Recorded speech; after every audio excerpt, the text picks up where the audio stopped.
اتنا ہی وہ بے خبر ہے جو ابھی نور ایمان سے واقف نہیں ہوا ہے، اتنا ہی بے خبر ہے۔ اگر کسی کے دل میں ایمان رکھ بس جائے اور اسے کہا جائے تو ایمان چھوڑ دے، جو چاہے مل جائے گا، حقیقی ایمان کا تقاضا یہ ہے کہ وہ دنیا کی ہر چیز کو چھوڑ دے گا مگر ایمان کو نہیں چھوڑے گا، کیونکہ اس کی عظمت سے واقف ہے۔ اور جو ایمان سے واقف نہیں ہے وہ اتنا ہی ایمان سے غافل ہے۔ یہاں دیکھو دو باتوں کی تشبیہ دی گئی ہے۔ میتن کی تشبیہ دی گئی ہے کافر کہہ کر، میتن کے معنی مردہ۔ سوال یہ ہے کافر کو کافر کہنے کے بجائے اسے میتن یا مردہ کیوں کہا؟ مردے کو کافر سے کیا وجہ تشبیہ ہے؟ کیا مناسبت ہے جو اللہ نے مردہ کو کافر کہا یا کافر کو مردہ کہا؟ دونوں میں وجہ شبہ کیا ہے؟ اور ادھر ایمان نہیں کہا بلکہ نور کہا، ایمان کو نور سے کیا مشابہت ہے؟ ان دونوں پر بہت گہرا کلام ہے۔ قرآن کریم کی ایسی ہی آیتوں میں عمیق نظر ڈالنا پڑتا ہے۔ زندہ انسان اور مردہ انسان، ایک حدیث میں آتا ہے مثل الذی یذکر ربہ والذی لا یذکر ربہ کمثل الحی والمیت، جو اپنے رب کو یاد کرتا ہے اور جو اپنے رب کو یاد نہیں کرتا ہے دونوں کی مثال مردہ اور زندہ کسی ہے۔ یاد کرنے والا زندہ، یاد نہ کرنے والا مردہ، وہ حدیث بھی سامنے رکھ لو۔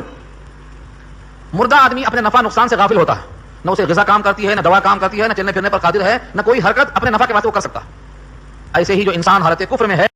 سورہ انعام 8واں پارہ آیت نمبر 128 تک مضمون پورا ہو چکا ہے۔ سلسلہ کلام جاری ہے کہ جو متقی ہیں، پرہیزگار ہیں، صراط مستقیم پر گامزن ہیں، جن کے واسطے دارالسلام ہے، اللہ ان کا ولی ہے، ان کا کارساز ہے، ان کے عمل کی وجہ سے۔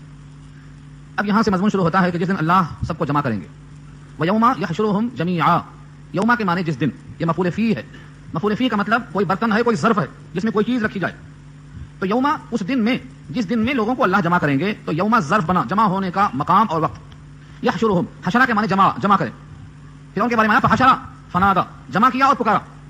یوم المحشر اسی کا نام ہے، جمع ہونے کا دن، اور محشر کے معنی وہ مقام، وہ جگہ جہاں سب کو جمع کیا جائے گا۔ تو حشرہ کے معنی چاہے جہاں آئے اس کے معنی جمع کرنا۔ سورہ حشر ایک سورت کا نام ہے 28واں پارہ میں، وہاں بھی یہی مراد ہے، وہاں ہے اول الحشر، یعنی وہ پہلے والا حشر جو مراد ہے خیبر کی جلاوطنی، گھر چھوڑ کر چلے جاؤ، جو ان کے لیے کا تھا یوم محشر تھا، جتنا سامان جا سکتا ہوں ان پر لاد دو، چلو باقی سب چھوڑ دو۔ تو ان کے حق میں کیا تھا؟ یہ پہلا محشر تھا ان کے لیے، ایک بعد میں آنے والا بات یہ۔ تو یحشرہم، اللہ ان کو جمع کریں گے، جمیعا اکٹھا، سب کے سب، سارے انسان جمع ہوں گے اور سارے جنات جمع ہوں گے، کیونکہ قرآن کریم مخاطب دونوں سے ہے۔ سورہ رحمان یا معاشر الجن والانس، یا معاشر الجن والانس کثرت سے استعمال کیا اللہ نے، تو دونوں مخاطب ہیں، دونوں مکلف ہیں۔ یہ یا معاشر الجن، یہاں خطاب جن سے ہو رہا ہے، اس کے بعد آیت آ رہی ہے اس میں جن اور انس دونوں سے ہو رہا ہے، اور یہی مضمون ملا کر سورہ رحمان کے اندر مخاطب کیا اللہ نے۔ تو جن اور انس دونوں، اس سے پہلے بات آ چکی ہے، مخلوق خدا جو مکلف ہیں، یا تو نوری ہیں، یا تو ناری ہیں، یا تو خاکی۔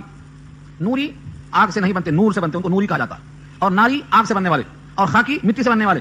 جتنے فرشتے ہیں یہ نوری ہیں، اور جتنے بھی جنات و شیاطین ہیں یہ سب ناری ہیں، اور جتنے بھی رسول و انبیاء اور انسان آئے یہ سب خاکی ہیں۔ تین قسمیں ہیں، چوتھی کوئی قسم نہیں ہے، یہی مکلف ہیں۔ اللہ تعالیٰ نے سارے نبیوں کو خاکی میں بھیجا، اور ان کے پاس اپنا رسول جو بھیجا تو نوریوں کو بھیجا، اور جتنے بھی جنات ہیں جو ناری ہیں ان کو اللہ تقسیم کیا ہے، اگر یہ اچھے ہیں تو ان کا نام جن رکھا، اور بگڑے ہوئے ہیں تو ان کا نام شیطان رکھا۔ شیطان کوئی مخلوق نہیں ہے۔ ابلیس کو نے کہا کانا من الجن، ابلیس سے بڑا کون ہو سکتا؟ ابلیس کے بارے میں فرمایا کانا من الجن، سورہ کہف میں دیکھ لو، جنوں میں سے تھا۔ تو اللہ جمع فرمائیں گے، یا معاشر الجن، سوال ہوگا اے جنات کے گروہ، معاشر اے جنات کے گروہ، قد استکثرتم من الانس، استکثار کے معنی زیادہ سے زیادہ قبضے میں کر لینا۔ استکثرتم، تحقیق کہ تم نے بہت زیادہ اپنے قبضے میں کر لیا ہے، من الانس، انسانوں میں سے۔ لوگ سمجھتے ہیں کہ خالی انسان جناتوں کو قبضے میں کرتے ہیں، ہاں، چاہے وہ فرضی عامل ہو چاہے اصلی عامل ہو، اس پر ہم کلام نہیں کریں گے، لیکن لوگوں کا خیال یہ ہے کہ جنات کو انسان اپنے قبضے میں کر لیتا ہے۔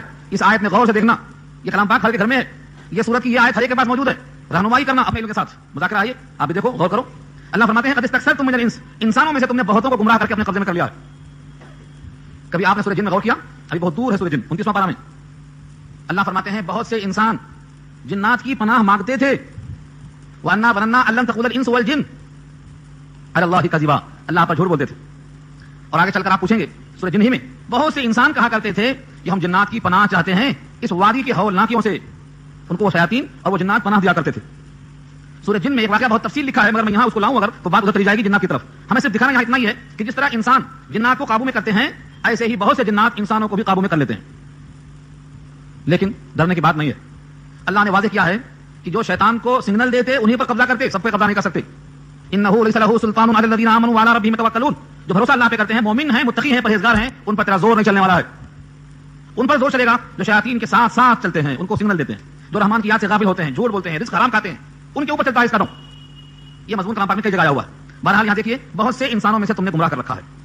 وقال اولیاؤہم من الانس، اور کہیں گے ان سے تعلق رکھنے والے انسانوں میں سے، یہ کب کہیں گے؟ یوم المحشر میں کہیں گے، وہی بیان چل رہا ہے۔ کیا کہیں گے؟ ربنا، اے ہمارے پروردگار، استمتع بعضنا ببعض، فائدہ خوب اٹھایا ہم میں سے بعض نے بعض سے، یعنی جنات نے انسان سے، انسان نے جنات سے، یا جنات نے جنات سے اور شیطان نے شیطان سے، یا انسان نے انسان سے، یہ ہے بعضنا بعض سے مطلب ہم میں سے بعض نے بعض کے ساتھ خوب فائدہ اٹھایا، خوب خلط ملط کیا۔ انسان بھی فائدہ اٹھاتے اور کہتے ہمارے پاس اتنے عامل ہیں اور سب فرضی رہتے، اس کے بعد خوب دھوکہ دیتے.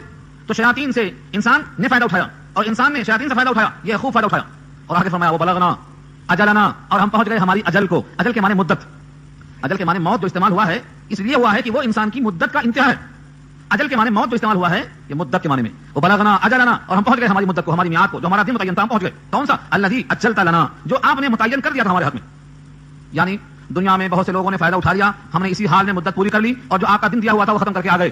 اللہ کہیں گے جواب میں قال النار مثواکم، کہا جہنم تمہارا ٹھکانہ ہے. النار مثواکم، مسوا کے معنی ٹھکانہ، جو اردو میں استعمال ہے مسوا، ماوا و ملجا، مسوا اسی معنی میں تمہارا ٹھکانہ جہنم ہے. کب تک؟ خالدین فیہا، ہمیشہ رہو اسی میں. الا ما شاء اللہ، مگر جتنا اللہ چاہے. یہ ہے استثناء، الا ما شاء اللہ، مگر جتنا اللہ چاہے. یعنی ہمیشہ رکھنے کے بجائے اس میں سے کچھ کم کر دے تو اللہ کی مشیت ہے. لوگ خوش ہو جاتے ہیں کہ اللہ تعالیٰ نے مشیت کے ساتھ رکھا ہے، شاید کبھی چھٹی مل جائے گی. لیکن اس آیت کی توضیح دوسری آیت کرتی ہیں اور وہ اللہ کا قول ہے. اللہ فرماتے ہیں کہ ہم ان کافروں کے لیے جنت کو حرام کر چکے ہیں، چاہے وہ کافر انسانوں میں سے ہو یا کافر جنات میں سے ہو. حرمت الجنت علی الکافرین، سورہ اعراف میں آ رہی آیت. کسی بھی کافر کے لیے کوئی گنجائش نہیں ہے. تو اس آیت نے الا ماشاء اللہ کی تشریح کر دیا کہ کافر کے لیے اللہ نہیں چاہیں گے. اور دوسری آیت سورہ ہود میں ہے ما دامت السماوات والارض، جب تک زمین و آسمان رہیں گے. حالانکہ اس وقت زمین و آسمان یہ جو موجود ہے یہ نہیں رہیں گے، دوسرے آسمان زمین رہیں گے، بدل جائیں گے اللہ کی طرف سے. سورہ ابراہیم میں اللہ فرماتے ہیں یوم تبدل الارض غیر الارض والسماوات، یہ زمین کو ہم بدل دیں گے، آسمان بھی چینج کر دیں گے. وبرزوا للہ الواحد القہار، اور سب نکل پڑیں گے جو اللہ کے واسطے جو ایک ہے، اکیلا ہے، زبردست ہے. ان ربک حکیم علیم، بے شک آپ کا رب حکمت والا ہے اور علم والا ہے. اس حکمت کا تقاضا ہے کہ ایک دوسرے کے ساتھ جوڑ دیا ہے، اور علم کا تقاضا یہ ہے کہ ہونے والے واقعات کو ابھی بیان کر دیا ہے تاکہ ہم اجنہ سے شیاطین سے قربت حاصل نہ کریں. بہت لوگ چاہتے ہیں صاحب چلا کسی کیسے ہوتی، جناب قبضے میں کیسے آتے، فلاں عامل بہت کما لیا ہے ہم بھی کماتے، اور فلاں طریقے سے فائدہ اٹھا رہا ہے ہم بھی فائدہ اٹھاتے، منہ میں پانی آتا. کتنے متقی پرہیزگار ہیں کہ حرام کمائی سے استفادہ کرنے کو جی نہیں چاہتا. اللہ کا کلام ہے سورہ زخرف میں، وہ کلام جب میں سوچتا ہوں تو طبیعت مطمئن ہو جاتی.